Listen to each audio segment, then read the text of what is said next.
Así puestos de pie, mis hermanos, vamos a recibir a nuestro pastor Mario Hernández.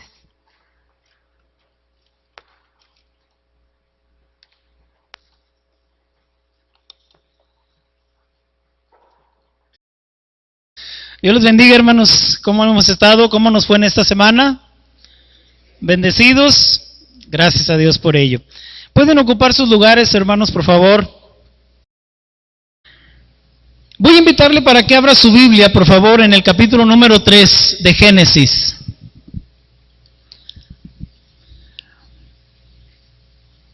Génesis capítulo 3.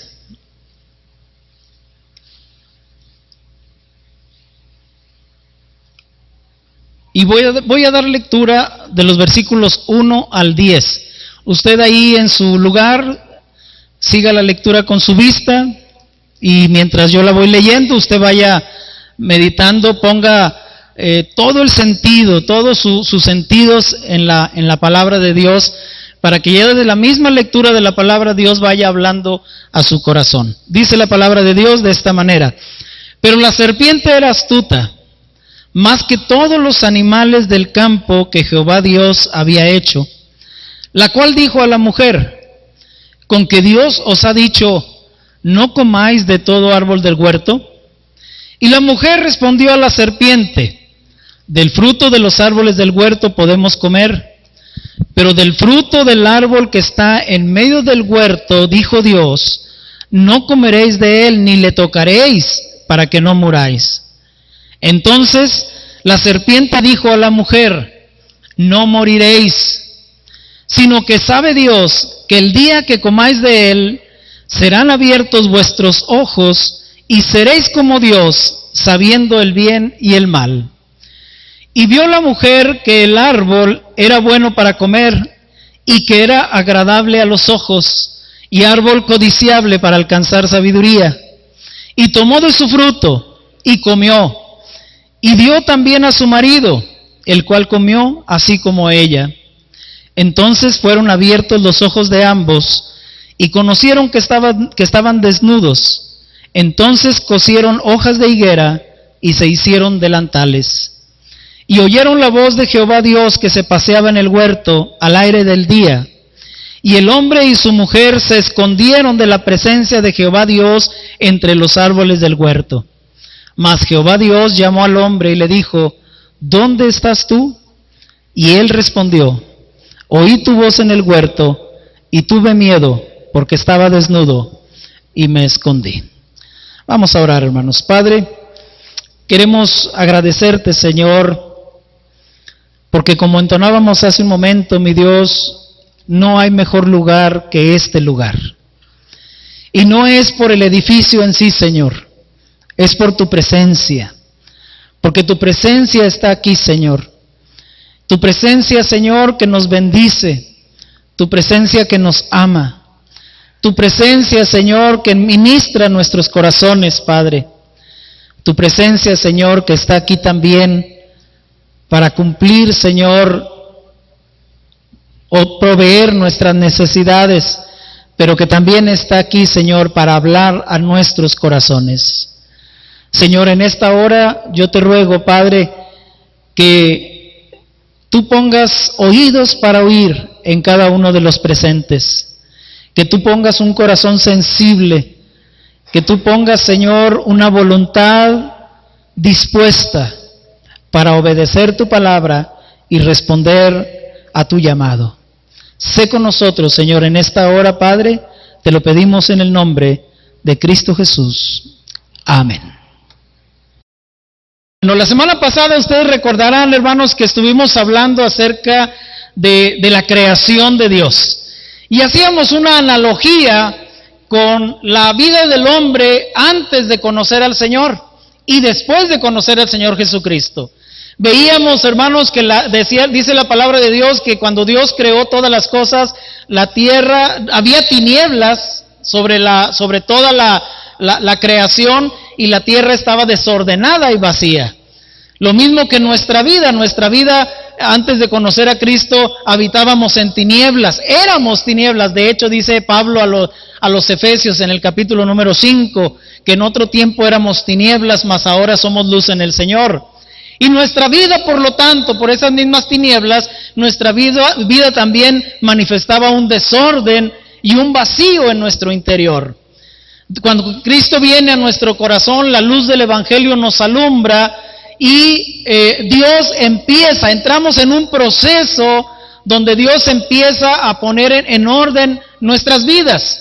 Quizá aún no estamos completamente en orden, pero estamos en ese proceso donde Dios, desde el momento en que nos llamó, desde el momento en que nos tomó, desde el momento en que Cristo vino a nuestro corazón, entramos en ese proceso de que nuestra vida empezó a ser ordenada por Dios. Habían sido muchos años de desorden en nuestra vida, muchos años de querer vivir como nosotros queríamos vivir, y cuando Cristo llega a nuestro corazón, Él nos dice: quiero que vivas de esta manera. Y Él empieza a poner orden en nuestra vida. Pero de la misma manera también como en la creación, hermanos, Dios empezó a llenar de vida toda la creación. Empezó a llenar primeramente las plantas, el reino vegetal por todos lados, los árboles, la hierba, el fruto, etcétera, y después empezó a llenar el mundo de los animales, de las aves que surcaban los cielos, de los peces que iban por el mar, de las bestias que iban por la tierra, hermanos. De la misma manera Dios empieza también a llenar de vida nuestros corazones. Empieza a llenarnos de una manera diferente de vivir, de una manera distinta de ver las cosas, y empieza a darnos lo que Cristo prometió a todo aquel que cree en Él, que nos iba a dar una vida y vida en abundancia. Dios, hermanos, había terminado su creación y la había culminado con su obra cumbre, que era la creación, que fue la creación del hombre. Y viendo con satisfacción todo lo que Dios había hecho, expresó a manera de evaluación que todo lo que Él veía a su alrededor era bueno en gran manera. A Dios le agradaba, Dios estuvo satisfecho con lo que había hecho, su obra creadora en aquel tiempo. Después dice la palabra que plantó un huerto y puso allí al hombre que había formado. Todo era felicidad. Todo era, hermanos, era una vida o una creación de orden, era una creación llena de vida abundante. El hombre vivía literalmente, hermanos, en un paraíso. Allí gozaba de una comunión íntima con Dios y vivía en una armonía con las demás criaturas. Y con poco esfuerzo de su parte, la tierra le producía todo lo necesario para su manutención. Todo, hermanos, como diríamos el día de hoy, marchaba sobre ruedas. Todo era, como expresamos cuando las cosas a nuestro alrededor están bien, eran miel sobre hojuelas. Hasta que apareció un personaje. Un personaje, hermanos, que es introducido en la escena bíblica con el primer pero de la historia de la humanidad. El primer pero. Ve el capítulo 3, versículo 1, dice ahí la palabra pero. Así comienza, ¿verdad? El capítulo 3. Pero la serpiente era astuta, más que todos los animales del campo que Jehová Dios había hecho, la cual dijo a la mujer: ¿con que Dios os ha dicho, no comáis de todo árbol del huerto? Apareció este personaje, hermanos, la serpiente, astuta, dice ahí la palabra, así la califica. Una serpiente, hermanos, que tentó a Eva, haciéndola dudar de la bondad de Dios, sugiriendo que Dios, hermanos, por el mandamiento que les había dado, era un Dios estricto, era un Dios miserable y era un Dios egoísta. Eso es lo que la serpiente le dio a entender a Eva con sus palabras. Ya que Dios no quería compartir con el hombre el conocimiento del bien y del mal. Yo quiero que note usted, hermano, cómo la serpiente tergiversa y exagera mezclando la verdad con la mentira, haciendo que Eva se olvidara de todo lo que Dios les había dado y pusiera su atención o centrara su atención en la única cosa que no podía tener.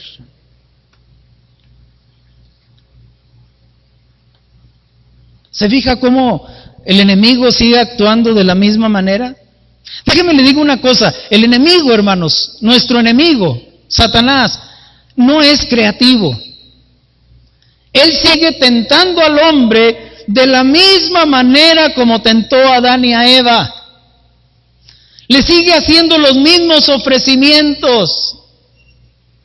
Lo más triste de todo, hermanos, es que el ser humano sigue cayendo en sus argucias. Dios, hermano, nos ha dado mucho más de lo que merecemos. Pero sin embargo, el enemigo sigue haciendo que pongamos nuestra atención en lo que no tenemos. Y nos sentimos insatisfechos porque queremos tener aquello que según nosotros Dios no nos ha concedido. Lo mismo hizo con Eva. Dios le había dicho, de todos los árboles del huerto puedes comer, menos de este. Pero fíjese las palabras de la serpiente, con que Dios os ha dicho, no comáis de todo árbol del huerto. Note usted, hermano, la sutileza en la pregunta que hace la serpiente. Dios había dicho, de todos los árboles puedes comer. La serpiente dice, con que Dios les dijo, no comáis de todos los árboles del huerto. Y la mujer respondió a la serpiente, dice el versículo 2. Aquí, hermanos, desde este momento en que la mujer le responde a la serpiente, podemos ver que empieza la caída de la mujer en la tentación. Desde que comenzó a dialogar con el tentador. Hermano, cuando la tentación llegue a su vida, no se siente a pensar si será bueno o será malo. Si el Espíritu Santo le está mostrando el peligro en el cual se encuentra en ese momento, hermano, no se quede en ese lugar, no empiece a dialogar, no empiece a meditar, huya en ese momento. En ese instante, hermanos, vino la caída de la mujer, cuando se puso a dialogar con la serpiente. Cuando el pecado toque a tu puerta, dijo alguien en alguna ocasión, ni siquiera preguntes quién es el que toca. Es momento de huir de la tentación. La mujer le respondió a la serpiente, esta fue la respuesta que le dio, del fruto de los árboles del huerto podemos comer, pero del fruto del árbol que está en medio del huerto, dijo Dios, no comeréis de él ni le tocaréis para que no muráis. Si usted se fija, hermanos, aunque la mujer, en el versículo 3, aunque la mujer está afirmando que las palabras que ella está diciendo es lo que dijo Dios, vemos, hermanos, que la mujer añade palabras de su cosecha, añade cosas que Dios no había dicho. Dice la palabra ahí que la mujer dijo que Dios había dicho, no comeréis de él, ni le tocaréis. Nos puede parecer, hermanos, un detalle muy insignificante, el hecho de que la mujer haya añadido la frase, ni le tocaréis, para que no muráis. Sin embargo, hermanos, debemos recordar que a Dios no solamente le agrada la obediencia, sino que a Dios le agrada la obediencia exacta a sus palabras. Fíjese lo que dice Deuteronomio capítulo 4, versículo 2. Tan malo, hermanos, es quitar de la palabra como añadirle a la palabra. Deuteronomio capítulo 4, versículo 2 dice: no añadiréis a la palabra que yo os mando, ni disminuiréis de ella, para que guardéis los mandamientos de Jehová vuestro Dios que yo os ordene. No hay que añadir ni hay que quitar. En Deuteronomio también ahí mismo en el capítulo número 12, versículo 32, dice: cuidarás de hacer todo lo que yo te mando, no añadirás a ello ni de ello quitarás. Uno de los más grandes problemas de nuestros tiempos, hermanos, en las iglesias, es que añadimos o quitamos palabras de la Escritura. Muchas veces lo que predicamos desde los púlpitos, hermanos, no es lo que realmente dice la Escritura. Por eso yo siempre le pido, hermano, a la iglesia, que usted no cierre su Biblia, que usted mantenga la Biblia abierta para que usted vaya siguiendo la palabra, si lo que está siendo predicado es verdaderamente lo que Dios está diciendo. Es necesario aprender, hermanos, a obedecer de manera precisa y exacta la palabra de Dios. No pensemos que nosotros somos más lógicos o más inteligentes de lo que Dios es. Aprendamos, leamos la palabra, aprendamos a leerla, hermano, correctamente, con puntos y comas, para que podamos entender la realidad del mensaje de la palabra para nuestras vidas. Versículo 4 dice: entonces la serpiente dijo a la mujer: no moriréis. Cuando la serpiente, hermanos, se da cuenta de que la mujer ya se había desviado al añadir la frase no le tocaréis, entonces ahí en ese momento la serpiente empezó a frotarse las manos. Quizá nos parezca extraño que una serpiente se frote las manos, pero también nos parece extraño que una serpiente hable. Pero quizá de una manera figurada la serpiente empezó a darse cuenta que la mujer ya la tenía en sus redes. Y de tal manera que se atreve a contradecir abierta y directamente la declaración de Dios, afirmándole a la mujer: no moriréis. Versículo 5. Sino que sabe Dios que el día que comáis de él, serán abiertos vuestros ojos y seréis como Dios, sabiendo el bien y el mal. Dos cosas podemos destacar aquí en este versículo, hermanos. Número 1, Satanás ¿qué le ofrece a la mujer? Primeramente le ofrece: seréis como Dios.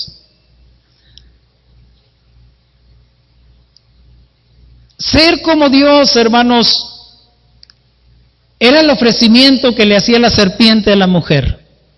Satanás, hermanos, utilizó un motivo sincero para tentar a Eva: seréis como Dios. ¿Por qué digo que era un motivo sincero? Porque parecerse más a Dios, hermanos, es la meta suprema de todo hombre. Es lo que Dios desea de nuestras vidas. Él nos hizo como Dios, nos hizo a su imagen y semejanza. Allí en el capítulo 2, así dice en la palabra: hagamos al hombre a nuestra imagen y semejanza. Dios quiere que nos parezcamos a Él. A los que antes llamó, dice allá en Romanos capítulo 8, A los que antes llamó, también los predestinó para que fuesen hechos conformes a la imagen de su Hijo Jesucristo. Pero el problema, hermanos, es que Satanás engañó a Eva en cuanto respecta al modo apropiado de lograr ese objetivo. Es decir, desafiando la autoridad de Dios, tomando el lugar de Dios y decidiendo por ella misma lo que era mejor para su vida. De manera, hermanos, que lo que Satanás estaba tentando a Eva es hacer su propio Dios. Cuando usted o yo, hermanos, cuando cualquiera de nosotros estamos acostumbrados a tomar nuestras propias decisiones sin tomar en cuenta a Dios, estamos constituyéndonos en Dios de nuestras propias vidas. Nosotros, usted y yo, estamos llamados, hermanos, a hacer la voluntad de Dios. Esa es la manera de mostrarle a Dios que verdaderamente le amamos. Si me amáis, dijo Jesús, guardad mis mandamientos. Pero cuando usted y yo, en lugar de consultar a Dios en cuanto a alguna decisión que necesitamos tomar, empezamos a tomar esas decisiones de acuerdo a nuestra propia manera de pensar, de acuerdo a nuestras lógicas, de acuerdo a nuestra conveniencia, entonces nos estamos convirtiendo nosotros en nuestros propios dioses. Porque una cosa, hermanos, es llegar a ser como Dios, que no es lo mismo que tratar de ser Dios. No somos llamados a ser Dios, pero sí somos llamados a ser como Dios. Es decir, a reflejar a través de nuestro diario vivir, hermanos, sus características. ¿Qué características de Dios estamos llamados a reflejar en nuestra vida, hermanos? Su amor, su bondad, su fidelidad. Todas esas cualidades de Dios, hermanos, somos llamados a reflejar en nuestras vidas. En ese sentido, somos llamados a parecernos a Dios, como hijos de Él que somos. La segunda cosa, hermanos, que podemos ver aquí es que Adán y Eva obtuvieron lo que querían: un conocimiento íntimo del bien y del mal. Esa fue la tentación del enemigo. El enemigo le dice: ¿sabe Dios que el día que comáis de este fruto serán abiertos vuestros ojos, seréis como Dios? Y en segundo lugar dice: sabiendo el bien y el mal. Yo le hago la pregunta, hermanos: ¿será bueno o será malo conocer el bien y el mal? ¿Qué piensa usted?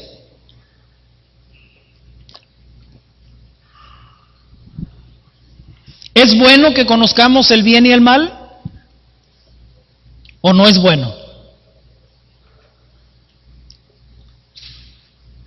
Claro que es bueno. Necesitamos conocer lo que es bueno y lo que es malo para hacer lo bueno y evitar lo malo. Si no lo conocemos, hermanos, no podemos tomar buenas decisiones.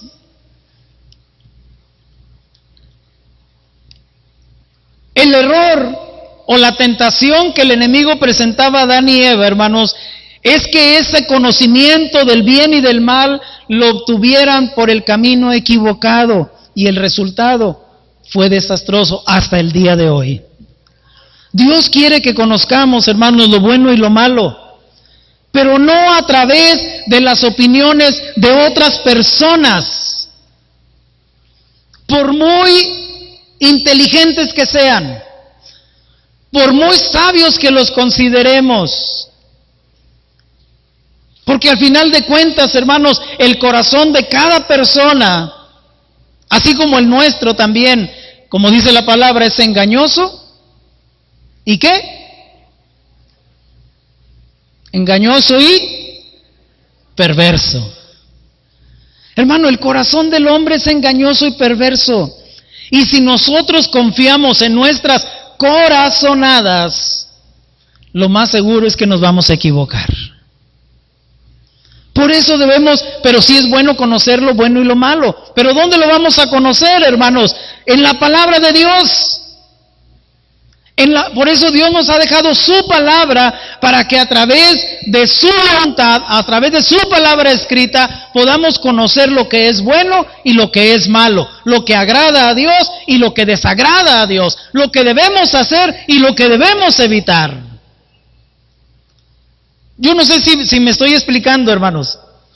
El mundo nos dicta o nos quiere dictar, nos quiere manipular en cuanto a la manera como debemos vivir. Y escuchamos, hermanos, por allá en el mundo que se dicta una ley donde se dice que el aborto antes de ciertas semanas no es pecado, no es malo, está permitido. Eso es lo que el mundo dice. Y nos manejan, hermanos, todo tipo de argumentos y de circunstancias, en ocasiones científicos, en ocasiones médicos, que nos tratan de convencer de que esto es cierto. Pero ¿qué dice Dios en su palabra, hermanos? Dios dice en su palabra simple y sencillamente, no matarás. Y con esa simple frase, con ese simple mandamiento, hermanos, Dios echa por tierra cualquier otra filosofía del ser humano que esté en contra de ese mandamiento de Dios. Por eso necesitamos conocer la palabra de Dios, hermanos. Y me doy cuenta, hermanos, que desgraciadamente la iglesia del siglo XXI está muy débil en ese aspecto. No conocemos la palabra de Dios. Y el peligro que corremos cuando no conocemos la palabra de Dios, hermanos, es ser fácil presa del engaño.